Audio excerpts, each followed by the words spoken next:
Seguimos entonces en nuestra andadura en el programa de hoy y como lo prometido es deuda, ya les dijimos al comenzar el programa que en la tercera sección de la noche de hoy íbamos a estar con un doctor, con el doctor Alfonso Llorente Carmona, que nos va a hablar de su especialidad, de los animales. ¿Quién no quiere tener una mascota en su casa? Un perro, un gato, un lorito, en fin, un hámster. Entonces, en primer lugar, le damos la bienvenida una vez más a nuestro buen amigo Alfonso, para que nos hable un poco, nos instruya acerca de qué debemos hacer. Por ejemplo, cuando nos regalan, comencemos con el mejor amigo del hombre, dicen, el perro. Esto fue un abogado de Estados Unidos que en un juicio un perro le salvó la vida a un hombre. Entonces él dijo esa frase que se hizo célebre en el mundo, de que es el mejor amigo del hombre. Pero en fin, cuando nos regalan o cuando nos encontramos un perrito o una perrita por las calles, ¿qué es lo primero que debemos hacer, Alfonso?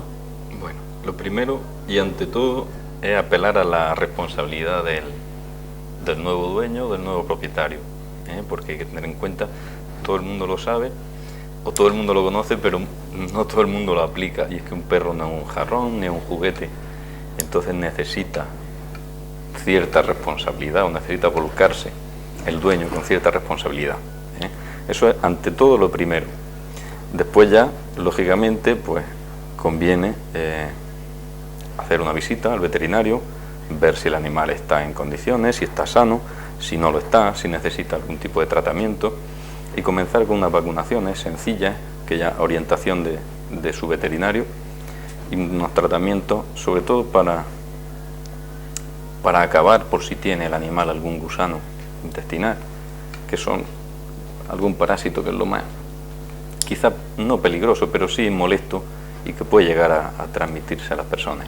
Ante todo, una visita a un veterinario, y este ya le informa, según las características del animal, de lo que necesita comer, de los tratamientos que necesita, de sus vacunaciones, etcétera.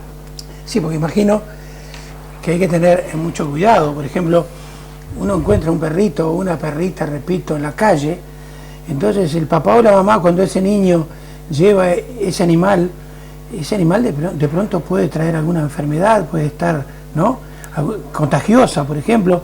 ¿Tienen los perros o pueden tener enfermedades contagiosas al hombre? Sí, por supuesto.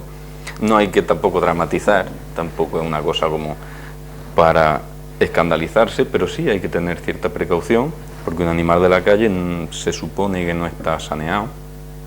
Entonces hay que ver eso, si tiene parásitos intestinales, si tiene parásitos en piel, pulgas o garrapatas, si tiene alguna enfermedad, que tampoco son tantas las que se transmiten al hombre, pero siempre que un animal o una persona está enferma, puede, en cierta manera, transmitirle algo a la persona que convive con ella, y más si la sanidad de ese animal pues no es la más adecuada, porque generalmente los perros o los gatos o los animales que se encuentran en la calle no tienen una sanidad perfecta, digamos. Alfonso, el cuidado de ese animal, o sea, el bañarlo mucho, el bañarlo poco, ¿con qué periodicidad se debe hacer una higiene completa de ese animal?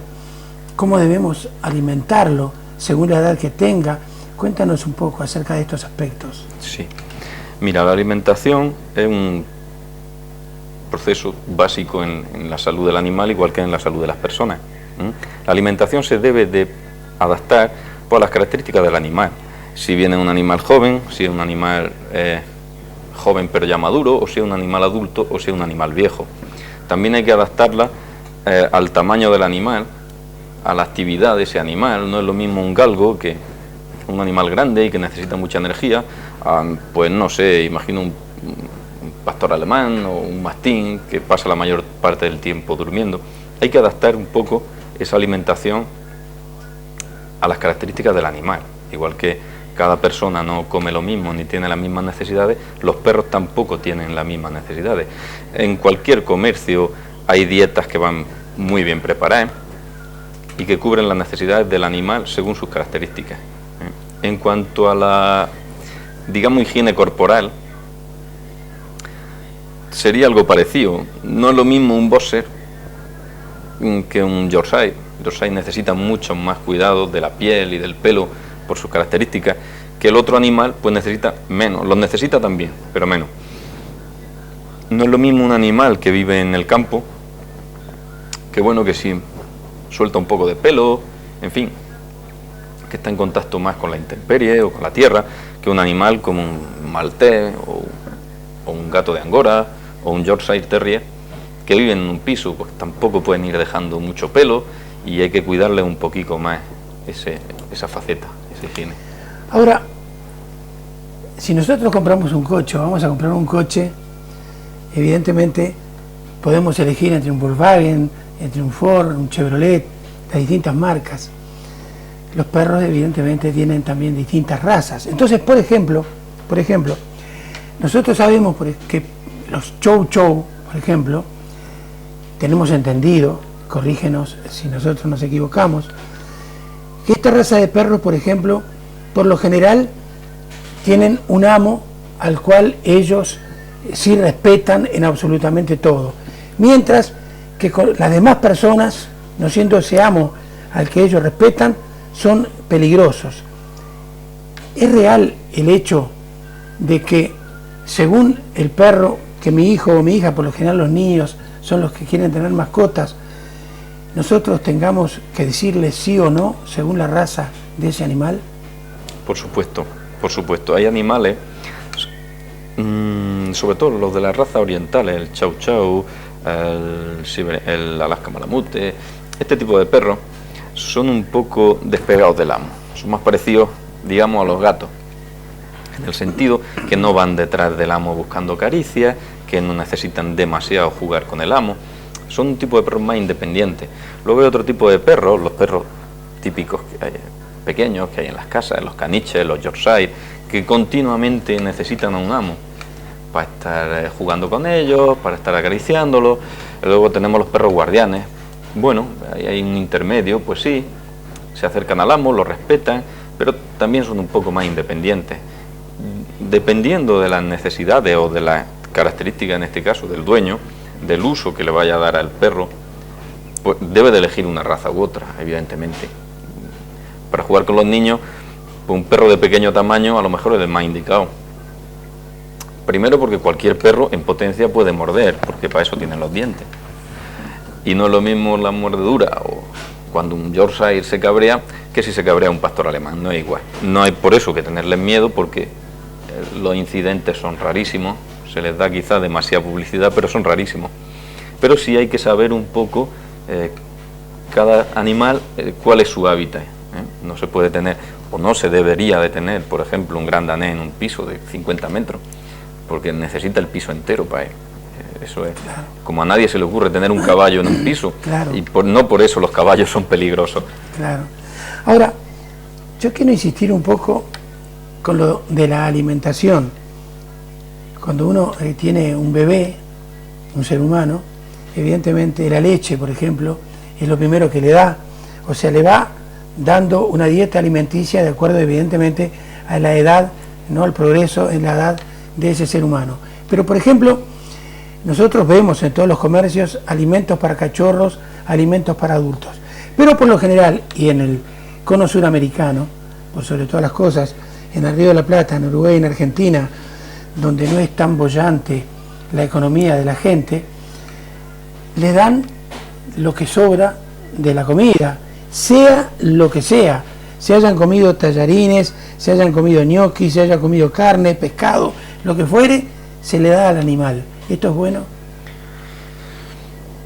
Bueno, no se puede decir que sea malo, lo que no es apropiado. No es apropiado. ¿Por qué? Porque el animal tiene unas necesidades nutricionales que hay que cubrir. Con las sobras, bueno, si un día uno hace macarrones y le da un plato de macarrones al perro, no pasa nada, el perro lo va a celebrar, va a hacer fiesta, como decimos, pero no es lo más apropiado para él. La dieta base tiene que ser una dieta, debe ser una dieta comercial, por lo que he dicho antes. No es lo mismo un Yorkshire Terrier que desde que nace hasta que es adulto puede hacer 3 kilos de peso, como mucho, 3 kilos de peso, que un gran danés que desde que nace hasta el primer año puede hacer 70 kilos de peso en un año. No lo hace ninguna persona, por ejemplo. Por eso la dieta de las personas pues no es muy adecuada. No quiere decir que si sobra un poco de arroz pues se lo dé, bueno, pero no como dieta exclusiva. Su dieta debe de ser una dieta comercial, debe de ser una dieta apropiada, que no todas las dietas comerciales son apropiadas. ¿Por qué? Porque el animal necesita una serie de nutrientes que una dieta a base de sobras no le proporciona. Muy bien. Vayamos a los gatos. Dijimos que el perro, por lo general la gente dice que es el mejor amigo del hombre. Mucha gente dice que el gato es traicionero, que el gato llega a un momento dado en el que no reconoce al amo, por ejemplo, y que araña cuando se enoja. Mucha gente inclusive los lleva a los veterinarios para que les corten las uñas ya de pequeños. Cuéntanos un poco, sobre todo la psicología gatuna. Bueno, hay que tener en cuenta que el gato no es un animal gregario como es el perro. El perro es un animal de grupo y entonces necesita al grupo para sentir bienestar. El gato no, el gato es un animal solitario.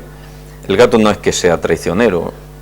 El gato principalmente lo que cuida es su bienestar. Pero hay gatos que son, muchos gatos, que son enormemente tiernos con sus dueños. Y el hecho de que arañen en un determinado momento, el hecho de que arañen los sofás o que arañen las cortinas, simplemente son características de la especie. Hay que entender que si uno tiene una cabra en un piso, pues se le va a comer las macetas. Y si uno tiene un gato, pues se va a afilar la uña, y se va a afilar la uña con lo que encuentra a su alcance. No tiene árboles donde afilarse la uña, pues se afila la uña en el sofá o en las cortinas. Claro, esto choca un poco con nuestra forma de vivir, pero no es que el gato sea malo o sea bueno. El gato simplemente sigue las características de su especie, no es otra cosa, es lo que te he comentado. Si uno tiene una cabra o tiene un burro en un piso, pues las macetas se las va a comer. ¿Por qué? Porque su especie se comporta de esa forma. Y el gato se comporta igualmente como su especie. Es un felino, ¿no? Exactamente. Ahora, diferencias y similitudes en casa. Alguien nos está escuchando y tiene precisamente un perro y un gato. ¿Cuáles son las diferencias y las similitudes en el trato cotidiano, en la forma de criarlo, en la forma de alimentarlo? ¿Cuáles son las diferencias entre una y otra especie? Bueno, yo diría que básicamente se diferencian en lo que te he comentado antes. El perro es un animal gregario, es un animal de grupo, necesita el grupo. Si no tiene un grupo de perros, pues tiene un grupo de personas que interpreta como que son su manada. Y el gato es independiente. Tiene sus ventajas y sus inconvenientes. Es decir, el perro es mucho más sociable, el perro lo puede sacar a pasear, el perro, entre comillas, es más fiel porque necesita el grupo. En cambio, el gato, siendo más independiente, no necesita para nada a los dueños. Es decir, un gato es territorial, si lo dejas donde está, si la casa cambia de dueño, el gato ni se entera. Pero también es mucho más fácil de criar. Tiene una higiene muy superior a la del perro, por supuesto. Se acicala el mismo, se limpia el mismo. Teniendo un poco de comida y un poco de agua, no necesita nada más.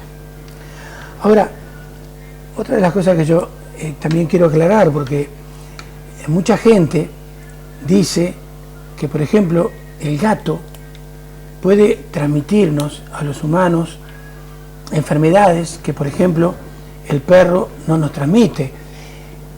En mi caso particular, por ejemplo, una cuñada mía en Montevideo, Uruguay, teniendo ella 25, 26 años, se sentaba todos los días en el umbral de la puerta de su casa y allí precisamente era que un gato de la zona venía a orinar todos los días.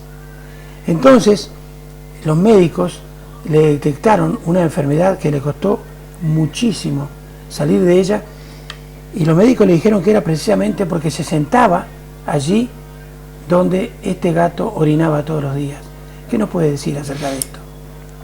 Supongo, Milton, que la enfermedad a la que te refieres es la tosoplasmosis. Exactamente. Que es una enfermedad parasitaria. Perfectamente, tosoplasmosis. Y es una enfermedad que pueden transmitir los gatos en la heces, pero los gatos la transmiten igual que la podemos transmitir las personas. Si un gato se infecta, en el periodo de infección puede transmitir esta enfermedad. Lo que quizá no es tan popular, o no es de tan sabiduría popular, es que la carne de pollo, por ejemplo, mal cocinada, transmite la tosoplasmosis, u otro tipo de carne, y que la mayoría de las infecciones por esta enfermedad se producen precisamente por manipular carne cruda, que es portadora de la enfermedad. Esta enfermedad, en principio, en personas, no tiene ninguna importancia, somos resistentes a la tosoplasmosis, es una enfermedad, digamos, benigna, que con un par de días de fiebre desaparece. El problema es cuando la enfermedad viene a sufrirla una persona, una mujer en este caso, que esté embarazada. Entonces sí es un problema porque el feto ya no es resistente.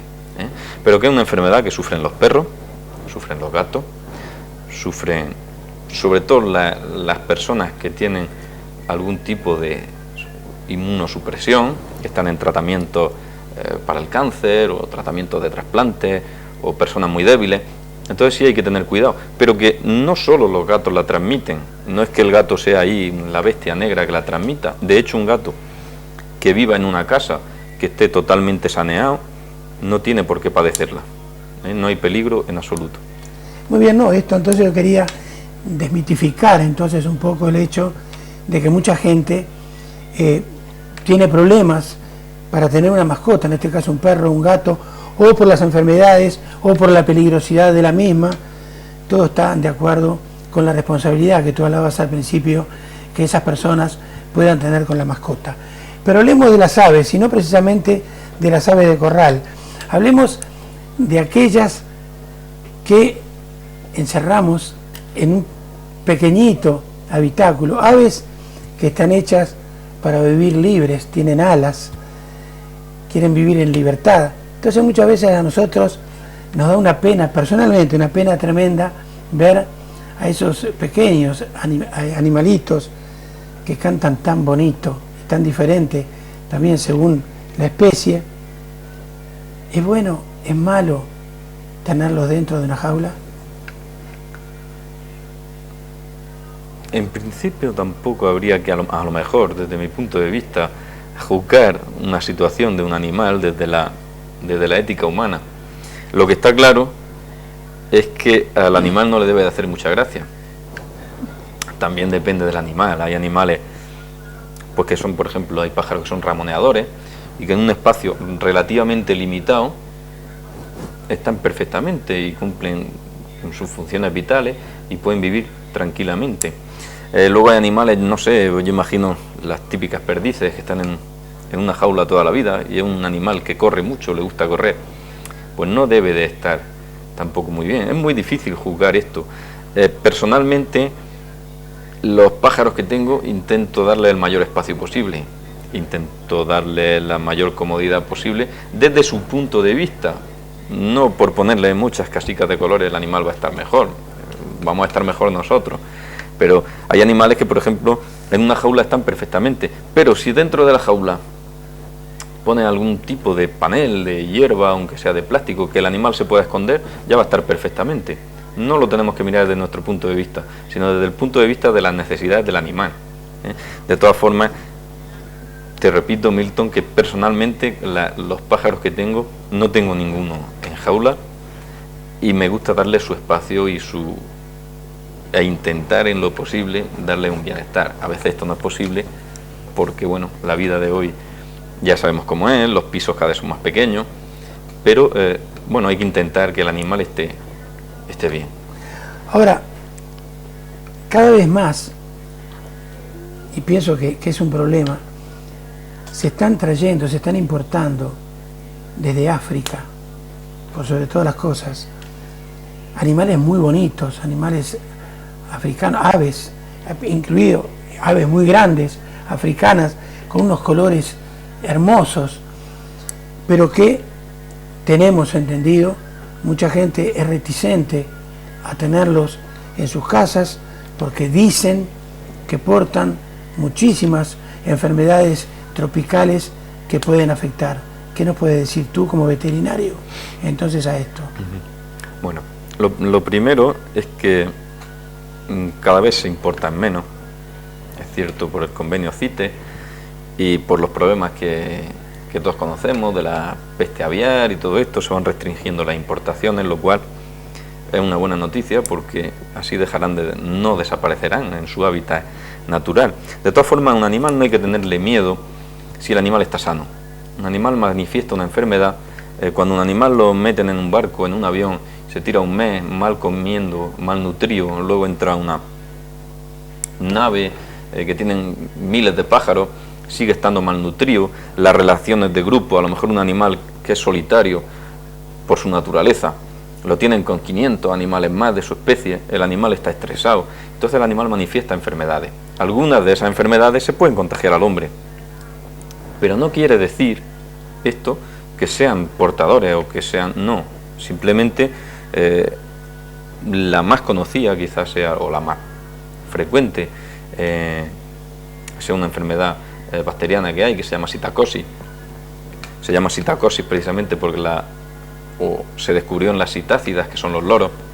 Pero esta enfermedad aparece cuando el animal no está bien. La psittacosis o clamidiasis se da en ovejas, se da en cabras, se da en muchos animales, y no por eso las demonizamos. Simplemente hay que tener cierta higiene, como hemos repetido ya varias veces, con los animales, tanto sea un loro, como sea un gato, como sea un perro. Si el animal está bien, el animal va a estar sano. Si el animal tiene sus cuidados, tiene sus desparasitaciones, el animal no va a representar peligro ninguno. Ahora, lo que nosotros queremos es que tú le aconsejes al televidente en este sentido, porque esa mascota puede llegar de muy distintos orígenes. Por ejemplo, puedo ir a comprarla, por ejemplo, a una casa especializada.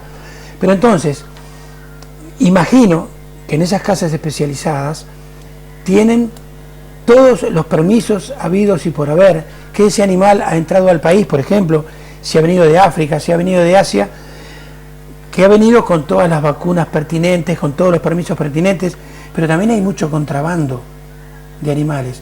Por eso, ¿cuál es el consejo que tú le das a la persona, sea cual sea la mascota que vaya a adoptar? Sea un cocodrilo, hay quienes tienen cocodrilos en su casa, hay quien tiene tigres, yo he conocido quien tiene tigres en su casa en Estados Unidos.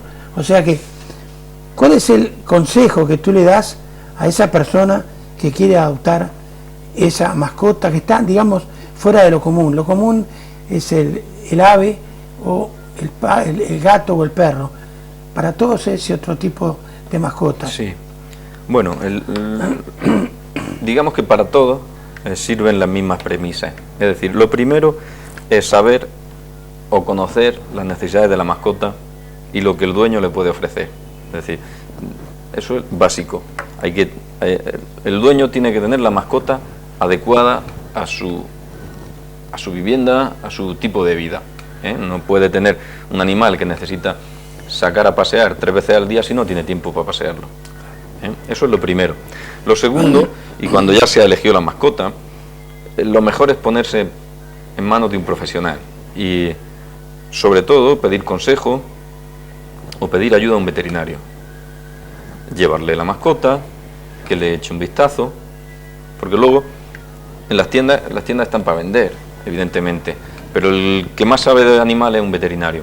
Entonces el que le puede informar, el que le puede orientar a ese dueño, si le conviene ese tipo de mascota, si no le conviene, y si esa mascota está en condiciones de convivir con las personas o no está en condiciones de convivir con las personas. Y a partir de ahí, todo lo demás será mucho más fácil. Muy bien. Te agradecemos muchísimo una vez más esta nueva visita, que tampoco va a ser la última. No, y si quieres, no sé, agregarle al televidente algo que nosotros hoy en esta entrevista no hubiésemos preguntado. No, nada más, solo hacer hincapié en lo que ya hemos dicho. Es una pena que una persona o una familia adquiera un animal mediante la forma que sea, regalado, encontrado o comprado, y que luego este animal suponga un problema para las personas que van a vivir con él, porque también evidentemente estas personas van a constituir un problema para este animal.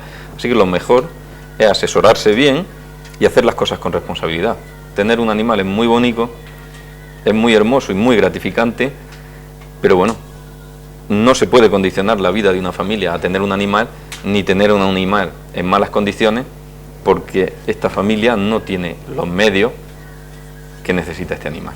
Muy bien, nuevamente te agradecemos muchísimo esta nueva visita, y a ustedes entonces decirles, como siempre, que después de los sanos consejos que les damos semana a semana, pasamos al último bloque de la noche de hoy. Hasta dentro de muy pocos momentos.